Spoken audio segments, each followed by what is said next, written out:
ओम नमः शिवाय। हर हर महादेव। 37वां अध्याय योग मार्ग का वर्णन। श्री कृष्ण जी ने उपमन्यु से पूछा, हे भगवान, हे मुनिवर, अब आप कृपा कर योगी विधि का वर्णन मुझे सुनाइए। प्रसन्न होते हुए महर्षि बोले, केशव, आप सावधान चित्त से सुनिए। परम योग वह है जिसके द्वारा सभी विषयों से निवृत्ति हो तथा अंतःकरण की सब वृत्तियां शिव भक्ति में स्थिर हो जाए। यह योग 5 प्रकार के हैं: मंत्र योग, स्पर्श योग, भाव योग, अभाव योग एवं महायोग।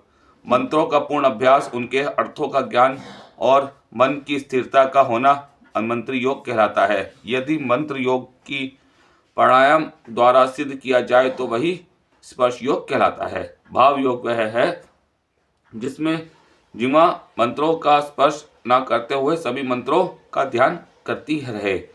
अभाव योग वह है जिसमें समस्त संसार का प्रलय के समय में संबद्ध विचार हो। महायोग वह है जिसमें शिवजी में ही साधक की मानसिक वृत्तियां जुड़ जाए और योगियों द्वारा निरुपाधि शिव का ही चिंतन होता रहे। इस योग का केवल वही अधिकारी है जो अपने मन को सांस्कारिक बंधनों से विमुक्त रखता है। वैराग्य भी ईश्वर के निरंतर मनन चिंतन से प्राप्त होता है। देह में अभिष्ट रहने वाले वायु को प्राण वायु कहते हैं। उसकी गति का अवरोध करना ही वस्तुतः प्राणायाम कहलाता है।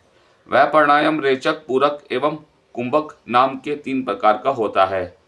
योग साधक को इन तीनों का शनैः शनैः अभ्यास करना चाहिए। अभ्यास से ही शरीर की नाड़ियों की शुद्धता होती रहती है। इसके अतिरिक्त 26 मात्रा वाला प्राणायाम उत्तम, 20 मात्रा वाला माध्यम और 12 मात्रा वाला प्राणायाम अधम होता है।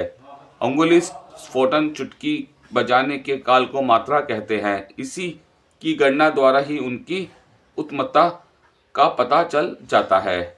इसके अतिरिक्त प्राणायाम सगर्भ और अगर्भ भेद से 2 प्रकार का होता है। जप और ध्यान वाला प्राणायाम सगर्भ कहलाता है। जिसमें जप और ध्यान का अभ्यास न हो उसे अगर्भ प्राणायाम कहते हैं।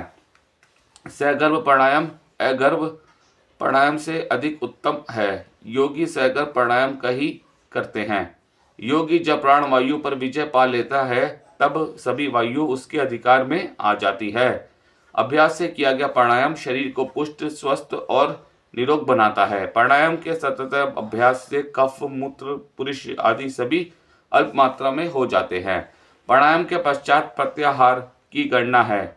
समस्त इंद्रियों को अपने अपने विषयों में खींचकर अपने वश में रखने को ही प्रत्याहार कहते हैं। वश में रखने से स्वर्ग और इसके विपरीत चलने से नरक मिलता है। चित्त को एकाग्र रखना धारणा कहलाती है। शंभु के प्रति चित्त को लगाए रखने में ही योगी का कल्याण है। हे श्री कृष्ण, इंद्र रूपी घोड़े को वश में करके ही आत्मा का स्वयं उद्धार करें। इति श्री शिवपुराण सप्तम से तो उद्धार का 37वां अध्याय समाप्त हुआ। ओम नमः शिवाय। हर हर महादेव।